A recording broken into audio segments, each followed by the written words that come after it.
ברוכים הבאים לסרטון הדרכה על שליחה בתפוצה מתוך תוכנת התיווך WebTiv ולמערכת הוואטסאפ של RealOffice. חברת RealOffice אינה ספקית רשמית של חברת מטא לחשבונות וואטסאפ בתפוצה גבוהה לחברות. היום נדגים תהליך שליחה כולל יצירת תבנית. השליחה יכולה להתבצע דרך קונים או מוכרים, או דרך ההצלבות ביניהם. לאחר השליחה מתוך חשבון הוואטסאפ, הכרטיסים שאליהם תשלח ההודעה יסומנו בשתי פעילויות.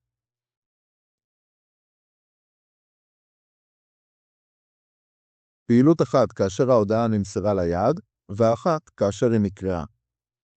ניכנס לאחת מהקטגוריות כדי להדגים. לדוגמה, קונים. הקונים שאותם אנחנו רואים ברשימה, אליהם תשלח ההודעה. ניתן לצמצם את הרשימה לאנשים שאנחנו רוצים בעזרת החיפוש. ניתן גם להשתמש במסומנים כדי לסמן את הקונים הרלוונטיים, וללחוץ על הצד מסומנים. בקטגוריית קונים, ההודעה תשלח רק לאלו שבשדה SMS מוגדר טלפון כלשהו. אם אין הגדרה, המערכת תתעלם מהכרטיס לחלוטין.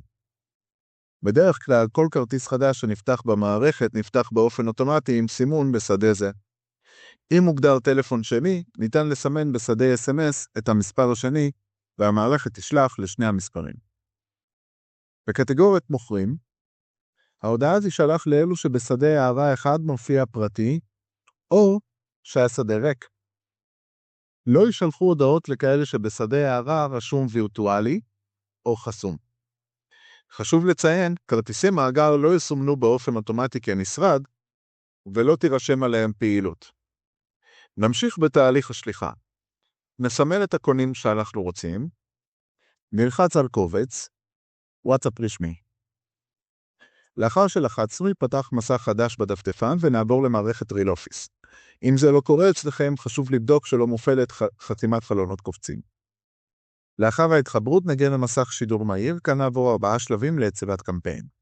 כל שליחה בתפוצה במערכת RealOffice נמדדת ומנוהלת באופן חכם באמצעות קמפיינים אותם נראה בהמשך. כאן אנחנו רואים תצוגה מקדימה, יחד עם מספרי אנשי הקשר שניתנו, נלחץ על המשך.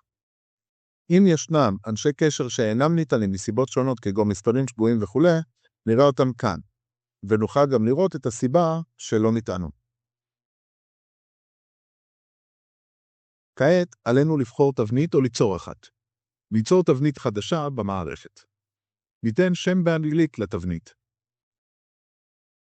לאחר מכן נבחר את סוג הכותרת. אנחנו לא חייבים למלא כותרת אם איננו רוצים. בדוגמה היום נבחר בתמונה. נעלה את התמונה שלנו ונבחר אותה.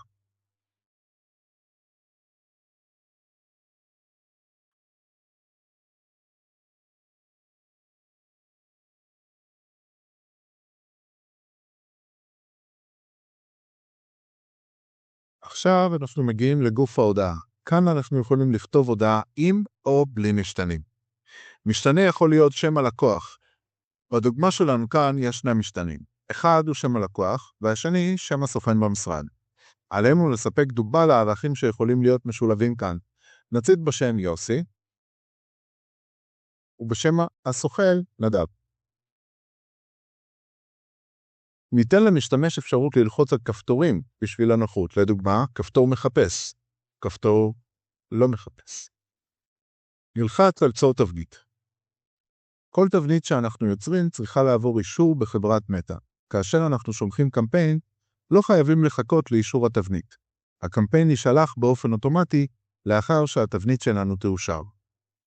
לאחר מכן נלחץ על המשך.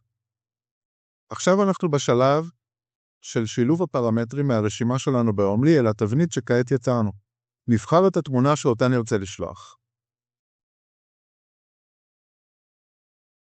נגרור את שדה שם משפחה אל הפרמטר name. נגרור את שדה סוכן אל פרמטר agent. ערכי ברירת המחדל שניתן כאן משמשים אותנו למצב שבו אין ברשימת התפוצה שלנו את הערכים בשדות אלו. נלחץ על המשך. כעת אנחנו במסך האחרון. נוכל לראות את אנשי הקשר שיקבלו את ההודעה, את התבנית שלנו ואת הסטטוס שלה. נוכל לשלוח מיד או לתזמן את השליחה למועד מאוחר יותר.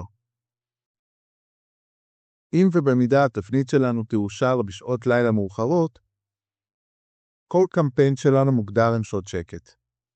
אלו שעות ששום הודעה לא תשלח במהלכן. בברירת המחדל בין השעה 10 בלילה ל-9 בבוקר. לבסוף, נלחץ על שליחת קמפיין, ונגיע מיד למסף תצוגה של הקמפיין שלנו. נוכל לראות כמה כבר קיבלו את ההודעה וגם את כל אלו שהגיבו לקמפיין ברשימת המגיבים. בהצלחה, לצוות ריל אופיס.